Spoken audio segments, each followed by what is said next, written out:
Era da tempo che mi si chiedeva di fare dei film art e li rifiutavo. Alla fine, sempre per avere un facile guadagno nel minor tempo possibile, ho deciso di fare questi film art, anche perché mi pagava moltissimo, lavoravo 4-5 giorni. Cioè per me non...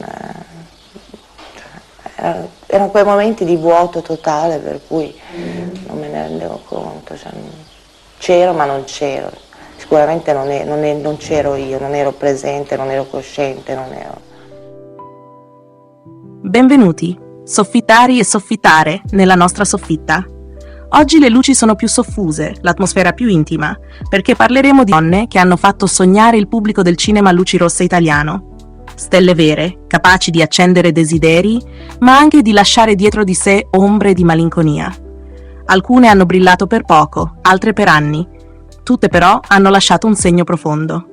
Tra luci e ombre, desideri e silenzi, hanno scritto pagine di un cinema che ha fatto parte della nostra cultura, con coraggio e senza ipocrisia. Ognuna di loro ha lasciato qualcosa, un sorriso, uno sguardo, un'idea di libertà. Prima di cominciare, ricordatevi di iscrivervi al canale, di attivare la campanella e di restare con me fino alla fine, perché l'ultima storia è avvolta nel mistero. Moana Pozzi, la regina del desiderio e del mistero. Nata a Genova nel 1961, Moana Pozzi è stata più di un volto. È stata un'idea, un simbolo.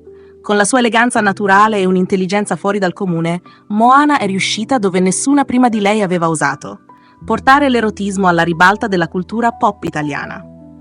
Film come Fantastica Moana e Cicciolina e Moana Mondiali fecero di lei una delle donne più amate del cinema per adulti. Partecipò a programmi televisivi, scrisse libri, si candidò in politica con il Partito dell'Amore. Ma dietro quel sorriso disarmante si nascondeva una donna complessa. Nel 1994, a soli 33 anni, la sua scomparsa improvvisa in una clinica di Lione scosse il paese. Ufficialmente un tumore al fegato. Ma il silenzio della famiglia e la mancanza di una tomba pubblica alimentarono 1000 leggende. C'è chi ancora oggi dice che Moana viva nascosta da qualche parte, lontano dai riflettori. Qualunque sia la verità, una cosa è certa: Moana Pozzi non è mai davvero morta, perché il suo nome continua a evocare fascino e libertà.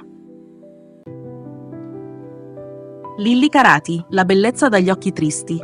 Negli anni 70 era la reginetta delle commedie più audaci, una bellezza naturale con uno sguardo che incantava. Ma la vita di Lilli Carati fu una corsa sulle montagne russe, dalla gloria del grande schermo al buio della dipendenza, fino alla scelta di recitare in film per adulti per pagarsi la droga. Tra questi, una moglie molto infedele, accanto a un giovanissimo Rocco Siffredi. Anni dopo, Lilli raccontò con coraggio i suoi errori, ammettendo tutto con una sincerità disarmante. Riuscì a disintossicarsi, a ritrovare un equilibrio e persino a tornare sul set. Ma nel 2014, un tumore al cervello la portò via per sempre, a 58 anni. Una donna fragile e fortissima al tempo stesso, che ha pagato un prezzo alto, ma ha lasciato dietro di sé un'immagine pura, vera. Lilli Carati, la stella dagli occhi tristi, resta nel cuore di chi ha saputo guardarla oltre le apparenze. Ursula Cavalcanti, la manager con 2 vite. Dietro il nome d'arte Ursula Cavalcanti c'era Patrizia Grazzini, fiorentina, elegante e riservata. Di giorno gestiva un'azienda, di notte diventava protagonista di film per adulti. Un doppio ruolo vissuto con ironia e consapevolezza. Il suo esordio fu nel 1997 con Le 2 anime di Ursula, un titolo che sembrava scritto per lei. Poi arrivarono Grazie zia, Macbeth, Anni di piombo, pellicole firmate da registi come Silvio Bandinelli e Mario Salieri. Ursula portò nel genere una sensualità matura, mai volgare e intelligente. Nel 2005 un tumore ai polmoni la strappò alla vita in poche settimane. Aveva solo 39 anni. Se ne andò in silenzio, ma chi l'ha conosciuta ricorda la sua gentilezza e il suo sorriso sincero. Una donna che ha vissuto 2 vite in una sola, con la grazia di chissà chi è, e non ha bisogno di nasconderlo. Barbarella, la diva silenziosa degli anni 90. Torinese, travolgente, sempre ironica. Barbarella, all'anagrafe Virna Bonino, era una delle donne di punta del collettivo Diva Futura di Riccardo Schicchi. Ha recitato accanto a Cicciolina e Baby Pozzi. portando sullo schermo un mix di sensualità e simpatia che la rese amatissima. Film come Barbarella e Miss Pomodoro, Le perversioni degli angeli e Alice nelle meraviglie sono piccole icone di quel periodo vivace e colorato. Nel dicembre 2015, la notizia della sua morte fu resa pubblica solo settimane dopo, da Cicciolina e Jessica Rizzo. La causa non fu mai comunicata. Barbarella se n'è andata così, in silenzio, come se volesse scomparire dietro le luci che l'avevano resa famosa. Una donna allegra e generosa, ricordata da tutti per la sua ironia e la sua umanità. Angelica Bella, la stella dell'Est svanita nel mistero. Nata in Ungheria nel 1968, il suo vero nome era Gabriella Messaros. Fu una delle protagoniste più amate del cinema per adulti europeo. In Italia lavorò con maestri come Mario Salieri e Joe D'Amato, diventando una presenza elegante e magnetica. Poi, all'improvviso, il silenzio.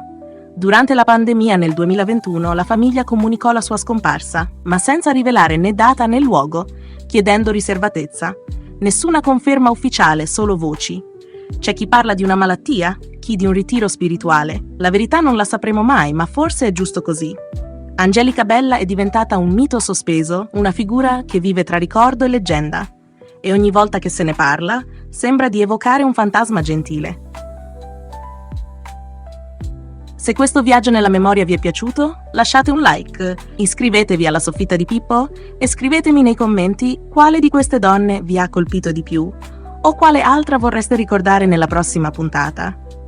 Perché qui nella Soffitta anche i desideri diventano ricordi e i ricordi restano vivi per sempre.